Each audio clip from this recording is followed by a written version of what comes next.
പുതിയൊരു വീഡിയോയിലേക്ക് എല്ലാവർക്കും സ്വാഗതം. അങ്ങനെ അലീന കിടന്നിടത്തുണ്ടായിരുന്ന ബ്ലഡ് എല്ലാം ക്ലീൻ ചെയ്യാനായിട്ട് ബബിതയും വൈജയന്തിയും കൃഷ്ണമോളും കൂടെ വെള്ളമൊക്കെ ഒഴിച്ച് നന്നായിട്ട് ക്ലീൻ ചെയ്യുന്നുണ്ടായിരുന്നു. അപ്പോൾ അവർക്കൊരു സംശയം കേട്ടോ, കൃഷ്ണമോൾക്കൊക്കെ ഒരു സംശയം, അവിടെ കസേരയൊന്നും മറിഞ്ഞ് കിടക്കുന്നില്ലല്ലോ, ഈ അലീന ചേച്ചി ഇവിടെ എന്തിനാ കസേരയിൽ കയറിയത് എന്നൊക്കെ ഇങ്ങനെ ചോദിച്ച് അവർ ചുറ്റും നോക്കുന്നുണ്ടായിരുന്നു. അപ്പോൾ കസേരയൊന്നും അവിടെ മറിഞ്ഞ് കിടക്കുന്നത് കാണാത്തത് കൊണ്ട് തന്നെ കൃഷ്ണമോൾക്കൊരു സംശയം കേട്ടോ. അപ്പോൾ വൈജയന്തിയും അവിടെ എല്ലാം നോക്കിയിട്ട് പറയുന്നുണ്ടായിരുന്നു, ശരിയാണല്ലോ, ഇവിടെ കസേരയൊന്നും മറിഞ്ഞ് കിടക്കുന്നില്ലല്ലോ, സത്യം പറഞ്ഞാൽ ചിലപ്പോൾ ഇവിടെ ആരെങ്കിലും വന്നിട്ടുണ്ടാവും, അവളെ കുത്തിയത് തന്നെയായിരിക്കും എന്നാണ് പറയുന്നത്.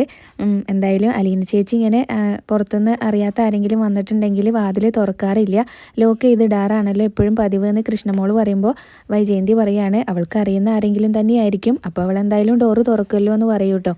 അപ്പോൾ വൈജയന്തി പറയാണ് വന്ന് കയറിയവൻ്റെ കയ്യിൽ കത്രികയായിരിക്കും കിട്ടിയിട്ടുണ്ടാവുക, അപ്പോൾ അതെടുത്ത് കുത്തി കാണും എന്ന് പറയുന്നുണ്ടായിരുന്നേ. അപ്പോൾ പിന്നീട് കൃഷ്ണമോള് പറയാണ് അമ്മ ഇങ്ങനത്തെ കഥയൊന്നും പറയരുത് കേട്ടോ, പോലീസ് പോലും ഇതൊന്നും ഇങ്ങനെ വിശ്വസിക്കില്ല ഈ കഥ എന്ന് പറയൂ കേട്ടോ. പിന്നെ അല്ലാതെ പിന്നെ ഇവിടെ എന്ത് നടക്കാനാ, അവളുടെ കരച്ചിലൊന്നും അമ്മ പോലും കേട്ടില്ല എന്നാണ് അമ്മ പറഞ്ഞതെന്ന് പറയുമ്പോൾ അലീന ചേച്ചിക്ക് ചിലപ്പോൾ കരയാനുള്ളതൊന്നും കിട്ടിയിട്ടുണ്ടാവില്ല, അപ്പോഴേക്കും ബോധം പോയിട്ടുണ്ടാവും എന്ന് പറയുന്നുണ്ട് കേട്ടോ. എന്തായാലും കൃഷ്ണമോൾക്ക് നല്ല സംശയമുണ്ട്. അപ്പോൾ കൃഷ്ണമോൾ ഇങ്ങനെ പിന്നീട് ഒന്നിങ്ങനെ ആലോചിച്ചിട്ട് പറയാണ്, ഇടയ്ക്ക് രോഹിയേട്ടൻ എങ്ങാനും ഇങ്ങോട്ട് വന്നിരുന്നെങ്കിലോ, രോഹിയേട്ടൻ വന്നാൽ എന്തായാലും അലീന ചേച്ചി ഡോറ് തുറക്കല്ലോ, രോഹിയേട്ടന് അലീന ചേച്ചിനോട് ഇങ്ങനെ ആ റൂബിൻ്റെ കാര്യത്തിൽ നല്ല ദേഷ്യം ഉണ്ടായിരുന്നല്ലോ എന്ന് പറയും. അപ്പോൾ അവനാണോ അത് ചെയ്തതെന്നാണ് നീ പറയുന്നതെന്ന് ചോദിക്കുമ്പോൾ അങ്ങനെ പറഞ്ഞില്ല, രോഹിയേട്ടന് അലീന ചേച്ചിനോട് നല്ല ദേഷ്യമാണല്ലോ, അപ്പോൾ എന്തായാലും ആ സിസേഴ്സ് കിട്ടിയാലേ കാര്യം അറിയാൻ പറ്റുള്ളൂ എന്ന് പറയും കേട്ടോ. അപ്പോൾ അത് ഇങ്ങനെ രോഹിയേട്ടൻ്റെ റൂമിൽ പോയി നോക്കിയാൽ അവിടെ ഉണ്ടോയെന്ന് അറിയാലോ എന്ന് പറഞ്ഞ് കൃഷ്ണമോളും ബബിതയും കൂടെ പിന്നെ രോഹിത്തിൻ്റെ മുറിയിലേക്ക് പോവാണ് കേട്ടോ, അത് അവിടെ ഉണ്ടോയെന്ന് നോക്കാൻ വേണ്ടിയിട്ട്. അപ്പോൾ വൈജയന്തി ഒരു സംശയത്തിൽ ഇങ്ങനെ നിൽക്കുന്നുണ്ട്. അത് കഴിഞ്ഞ് പിന്നീട് ബബിതയും കൃഷ്ണമോളും രോഹിത്തിൻ്റെ റൂമിൽ ചെന്ന് നോക്കുമ്പോൾ തന്നെ അവിടെ രോഹിത്തിൻ്റെ റൂമിലുണ്ടായിരുന്ന ടേബിളിൽ കിടക്കുന്നിരുന്ന സാധനങ്ങളെല്ലാം തട്ടി മറിഞ്ഞ് കിടക്കുകയാണ് കേട്ടോ, പെന്നും അതുപോലെ തന്നെ പല സാധനങ്ങളും മറിഞ്ഞ് കിടക്കുന്നത് കാണുന്നുണ്ട്. അപ്പോൾ അവർക്ക് എന്തായാലും നല്ല സംശയമാവുന്നുണ്ട് കേട്ടോ. അപ്പോൾ ബബിത പറയുന്നുണ്ടായിരുന്നു ഇവിടെ കയറിയപ്പോൾ തന്നെ എന്തോ ഒരു ഗ്രാമർ മിസ്റ്റേക്ക് ഫീൽ ചെയ്യുന്നില്ലേ എന്നിങ്ങനെ പറയുന്നുണ്ട്. അപ്പോൾ എന്തായാലും പിന്നീട് അവർ അവിടെ എല്ലായിടത്തും ഇങ്ങനെ നോക്കുന്നുണ്ട് കേട്ടോ. അപ്പോൾ കൃഷ്ണമോൾക്കാണെങ്കിലും ആ ചെയറിൻ്റെ അവിടെ നിന്ന് ആ ക്യാപ്സ്യൂളിൻ്റെ ആ ഇത് കിട്ടുന്നുണ്ടായിരുന്നേ. അപ്പോൾ അതെടുത്തിട്ട് ബബിതയ്ക്ക് കാണിച്ചു കൊടുക്കുന്നുണ്ടായിരുന്നു. ഇതെന്താ ചേച്ചി എന്ന് ചോദിക്കും കേട്ടോ കൃഷ്ണമോൾ. ഇതൊരു ക്യാപ്സ്യൂളിൻ്റെ ഇതാണല്ലോ എന്ന് ബബിത പറയുകയും ചെയ്യുന്നുണ്ട്. അപ്പോൾ ടേബിളിലെ സാധനങ്ങളും എല്ലാം തന്നെ അവിടെ മറിഞ്ഞു കിടക്കുകയാണ് കേട്ടോ. പിന്നീട് പെൻ ഹോൾഡറിൽ ആയിരുന്നു ആ കത്രിക ഇട്ട് വെച്ചിരുന്നത്. അപ്പോൾ ആ കത്രിക അവിടെ കാണാനുണ്ടായിരുന്നില്ല, അതും കൃഷ്ണമോൾ പറയുന്നുണ്ടായിരുന്നു കേട്ടോ. ഇവിടെ നോക്കുമ്പോൾ തന്നെ ഇവിടെ എന്തൊക്കെയോ എല്ലാം വാരി വലിച്ചിട്ടിരിക്കുന്ന പോലെയാണല്ലോ തോന്നുന്നത് എന്നൊക്കെ, എന്തോ നടന്നിട്ടുണ്ട് എന്ന് കൃഷ്ണമോൾ പറയുന്നുണ്ട്. അപ്പോൾ അത് കഴിഞ്ഞാണ് ബബിത അവിടെ ഒരു ഗ്ലാസ് ഇരിക്കുന്നത് കാണുന്നത് കേട്ടോ. അപ്പോൾ ഇത് എന്തോ കുടിച്ച് നല്ല വാഷ് ചെയ്ത് വെച്ചിരിക്കുകയാണ്. അപ്പോൾ അങ്ങനെ കുടിച്ചു കഴിഞ്ഞാൽ വാഷ് ചെയ്യുന്ന സ്വഭാവം രോഹിയേട്ടന് ഇല്ലല്ലോ, ഒന്നിൽ ലെമൺ ടീ ആയിരിക്കും അല്ലെങ്കിൽ വല്ല ജ്യൂസോ കുടിച്ചതായിരിക്കും എന്ന് പറയുന്നുണ്ട് കേട്ടോ. എന്തായാലും നമുക്ക് ഇവിടുന്ന് പോവാം, ഇവിടെ നിൽക്കുമ്പോൾ എന്തോ ഒരു നെഗറ്റീവ് ഫീൽ ചെയ്യുന്നുണ്ട് എന്ന് ബബിത പറയുകയാണ് കേട്ടോ. പിന്നീട് അവർ രണ്ടുപേരും കൂടെ അവിടെ നിന്ന് അങ്ങ് പോകുന്നുണ്ടായിരുന്നേ. കൃഷ്ണമോൾ രോഹിത്തിൻ്റെ റൂമിലായിരുന്ന സമയത്ത് തന്നെ ബബിതനോട് പറയുന്നുണ്ടായിരുന്നു, രോഹിയേട്ടനെ അമ്മ വിളിച്ചിട്ട് രോഹിയേട്ടൻ്റെ ഫോണൊക്കെ സ്വിച്ച് ഓഫ് ആണ്, ഇത്രയും ലേറ്റ് ആയിട്ട് ഇതുവരെ രോഹിയേട്ടൻ വീട്ടിലേക്ക് വന്നിട്ടില്ലല്ലോ എന്ന് പറയുന്നുണ്ടായിരുന്നു. കൃഷ്ണമോൾക്ക് നല്ല സംശയമുണ്ട് കേട്ടോ. അത് കഴിഞ്ഞാണ് പിന്നീട് രോഹിത് വീട്ടിലേക്ക് വരുന്നത്. അപ്പോൾ വൈജയന്തി ചോദിക്കുന്നുണ്ട് നീ ഇത്രയും സമയം എവിടെയായിരുന്നു എന്ന്. അപ്പോൾ ഫുട്ബോൾ ടൂർണമെൻറ്റ് ഉണ്ടായിരുന്നു എന്നാട്ടോ പറയുന്നത്. അപ്പോൾ അതിന് നീ ഫുട്ബോളൊന്നും കളിക്കാറില്ലല്ലോ, കോളേജിലായിരുന്നോ എന്ന് ചോദിക്കുമ്പോൾ കോളേജിലല്ല പുറത്ത് ആയിരുന്നു എന്ന് പറയും, ഫ്രണ്ട്സൊക്കെ കളിക്കാനുണ്ടായിരുന്നു, അപ്പോൾ ഞാൻ ടർഫിലേക്ക് പോയതാന്ന് പറയൂ കേട്ടോ. അപ്പോൾ എന്തായാലും ഇങ്ങനെ രോഹിത്തിൻ്റെ മുറിയിലേക്ക് പോകാനായിട്ട് രോഹിത് ഇങ്ങനെ തുടങ്ങുന്ന സമയത്ത് കൃഷ്ണമോൾ ചോദിക്കുന്നുണ്ടായിരുന്നു, രോഹിയേട്ടൻ ഇന്ന് ക്ലാസ് കട്ട് ചെയ്ത് ഇങ്ങോട്ട് വന്നായിരുന്നോ എന്ന് ചോദിക്കൂ കേട്ടോ. അപ്പോൾ ഇല്ല, ഞാൻ എന്തിനാ ക്ലാസ് കട്ട് ചെയ്ത് ഇങ്ങോട്ട് വരുന്നത് എന്നൊക്കെയാണ് കേട്ടോ രോഹിത് ഇങ്ങനെ ഒന്നും അറിയാത്ത പോലെ ചോദിക്കുന്നത്. അപ്പോൾ കൃഷ്ണമോൾ ചോദിക്കുന്നുണ്ട് ഇവിടെ നടന്ന വല്ല കാര്യങ്ങളും രോഹിയേട്ടൻ അറിഞ്ഞോ എന്ന് ചോദിക്കൂ കേട്ടോ. ഇല്ല, ഒന്നും അറിഞ്ഞിട്ടില്ല, എന്താ ഇവിടെ നടന്നതെന്നൊക്കെ ഇങ്ങനെ ഒന്നും അറിയാത്ത പോലെ അങ്ങനെ ചോദിക്കുകയാണ്. അലീനയ്ക്ക് സംഭവിച്ചത് ഒന്നും അറിഞ്ഞിട്ടില്ലേ എന്ന് ചോദിക്കൂ കേട്ടോ. അപ്പോൾ അലീനയ്ക്ക് എന്താ സംഭവിച്ചത്, അവൾ ഇവിടുന്ന് പോയോ അതോ അവളെ ഇവിടുന്ന് പുറത്താക്കിയോ എന്നൊക്കെ ചോദിക്കുമ്പോൾ കൃഷ്ണമോൾ പറയുന്നുണ്ടായിരുന്നു അലീന ചേച്ചീനെ ഇവിടുന്ന് ഇങ്ങനെ പറഞ്ഞയക്കാൻ നിൽക്കുന്നതായിരുന്നു അമ്മ, പക്ഷേ ഇപ്പോൾ അതൊന്നല്ല സംഭവിച്ചത് എന്ന് പറഞ്ഞിട്ട് അലീന ഹോസ്പിറ്റലിലായ കാര്യമൊക്കെ രോഹിത്തിനോട് പറയുകയാണ് കേട്ടോ. ഹോസ്പിറ്റലിലാണ്, ICUലാണെന്നൊക്കെ പറയുന്നുണ്ടായിരുന്നേ. അപ്പോൾ വീണ്ടും ഇങ്ങനെ രോഹിത് ചോദിക്കുകയാണ് അവൾക്ക് എന്താ പറ്റിയത് എന്ന്. അപ്പോൾ അതല്ലേ ഇപ്പോൾ പറഞ്ഞത് എന്ന് ബബിത പറയുകയും ചെയ്യുന്നുണ്ട്. അപ്പോൾ കൃഷ്ണമോൾക്കാണ് കേട്ടോ നല്ല സംശയം. കൃഷ്ണമോൾ ആ സംശയത്തോടു കൂടി തന്നെയാണ് രോഹിത്തിനോട് ഓരോരോ ചോദ്യങ്ങളും ചോദിക്കുന്നത്. അലീന ചേച്ചീനോട് രോഹിയേട്ടന് നല്ല ശത്രുതയായിരുന്നില്ലേ എന്നൊക്കെ ഇങ്ങനെ ചോദിക്കുന്നുണ്ട്.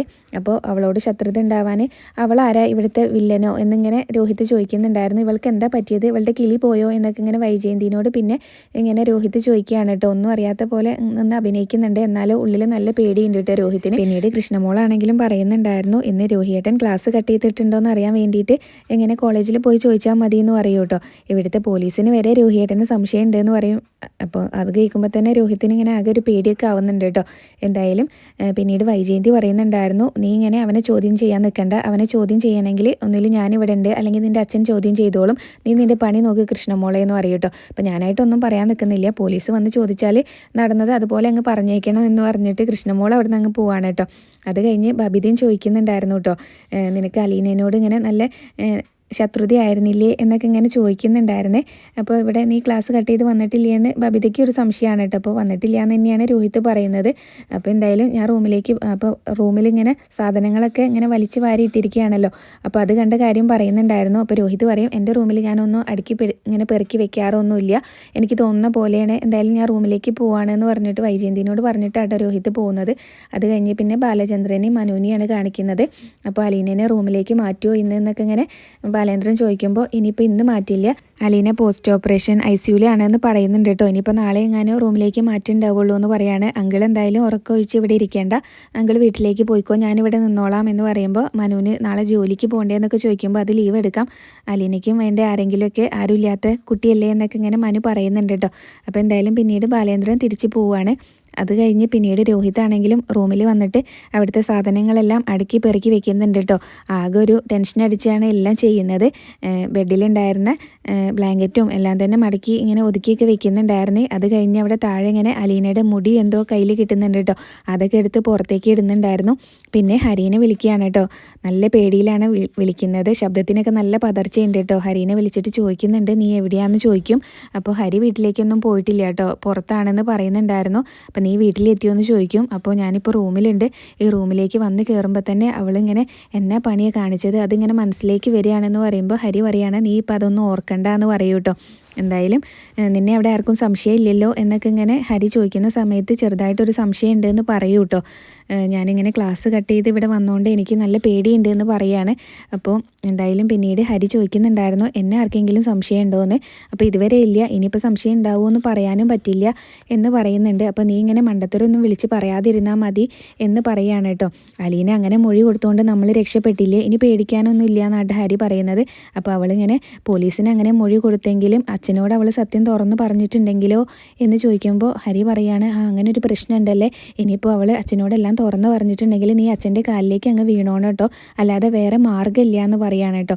അപ്പോൾ ഇവരിങ്ങനെ സംസാരിച്ച് നിൽക്കുമ്പോഴാണ് ബാലേന്ദ്രൻ്റെ വണ്ടി വരുന്ന ശബ്ദം രോഹിത് കേൾക്കുന്നത് കേട്ടോ. അച്ഛൻ വന്നു എന്നാണ് തോന്നുന്നത്, ഞാൻ കോള് കട്ട് ചെയ്യാണ് കേട്ടോ എന്ന് പറഞ്ഞിട്ട് രോഹിത് പെട്ടെന്ന് തന്നെ കോള് കട്ട് ചെയ്യുന്നുണ്ട്.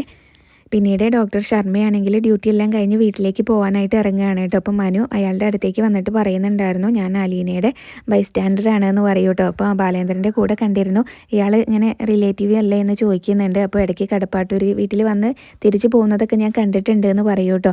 അപ്പോൾ എന്തായാലും പിന്നീട് ഞാനൊരു സംശയം ചോദിച്ചോട്ടെ എന്ന് ചോദിച്ചിട്ടാട്ടോ മനു ചോദിക്കുന്നത്.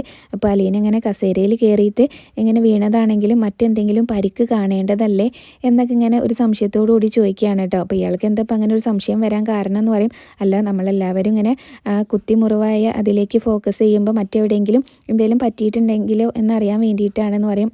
അപ്പോൾ ഡോക്ടറാണെങ്കിലും പറയുന്നുണ്ടായിരുന്നു, ശരിക്കും അങ്ങനെയൊക്കെ എന്തെങ്കിലും സംഭവിക്കേണ്ടതാണ്, പക്ഷേ ഇവിടെ അങ്ങനെയൊന്നും സംഭവിച്ചിട്ടില്ല, എനിക്കും ചെറിയ ഡൗട്ടൊക്കെ ഉണ്ട് എന്ന് പറഞ്ഞിട്ട് ഡോക്ടർ പറയുകയാണ്.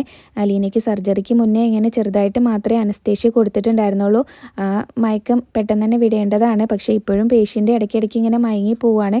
സാധാരണ അങ്ങനെ സംഭവിക്കാറുള്ളത് അമിതമായിട്ടുള്ള ഉറക്ക ഗുളിക അങ്ങനെ അകത്ത് ചെല്ലുമ്പോഴും അതുപോലെ തന്നെ മയക്കുമരുന്ന് ഉള്ളിൽ ചെല്ലുമ്പോഴാണ് അങ്ങനെ സംഭവിക്കാറുള്ളതെന്ന് പറയുമ്പോൾ മനു പറയുന്നുണ്ട്, അവളിങ്ങനെ മയക്കുമരുന്ന് കണ്ടിട്ട് പോലും ഉണ്ടാവില്ല, പിന്നെ ഉറക്ക ഗുളിക അവൾ യൂസ് ചെയ്യാറില്ല എന്ന് പറയുന്നുണ്ട് കേട്ടോ. അപ്പോൾ എന്തായാലും ഡോക്ടർ അത് പറഞ്ഞിട്ട് കുറച്ച് തിരക്കുണ്ടെന്ന് പറഞ്ഞ് അവിടുന്ന് പോകുമ്പോൾ മനു ഒരു സംശയത്തോടു കൂടി നിൽക്കുന്നതും കാണിച്ചുകൊണ്ടാണ് ഇന്നത്തെ എപ്പിസോഡ് അവസാനിച്ചിട്ടുള്ളത്. പിന്നെ നാളത്തെ പ്രൊമോയാണ് കാണിക്കുന്നത്. അലീനയാണെങ്കിലും മനുവിനോട് എല്ലാ കാര്യങ്ങളും തുറന്നു പറയാണ് കേട്ടോ. നടന്ന കാര്യങ്ങളെല്ലാം തന്നെ ഒന്നും വിടാതെ തുറന്നു പറയുന്നുണ്ടായിരുന്നു. അത് കേൾക്കുമ്പോൾ തന്നെ മനുവിന് ആകെ ദേഷ്യമൊക്കെ വരുന്നുണ്ട്. അത് കഴിഞ്ഞ് പിന്നീട് ഹരിയാണെങ്കിൽ വീട്ടിലെത്തിയിട്ട് ഹരിക്കിട്ട് നന്നായിട്ട് കൊടുക്കുന്നുണ്ട് കേട്ടോ. അതുപോലെ തന്നെ രോഹിത്തിനും കൊടുക്കുന്നുണ്ട്. എന്തായാലും അലീനയോട് ഹരി ആര്യയും രോഹിത്തും ചെയ്തതിനുള്ള ശിക്ഷ മനുവാണ് കേട്ടോ അവർക്ക് നടപ്പിലാക്കുന്നത്. പ്രൊമോയിൽ ഇത്രയൊക്കെയാണ് കാണിച്ചിട്ടുണ്ടായിരുന്നത്. റിവ്യൂ ഇഷ്ടമെങ്കിൽ ചാനൽ ഒന്ന് സബ്സ്ക്രൈബ് ചെയ്ത് സപ്പോർട്ട് ചെയ്യാൻ മറക്കല്ലേ. താങ്ക്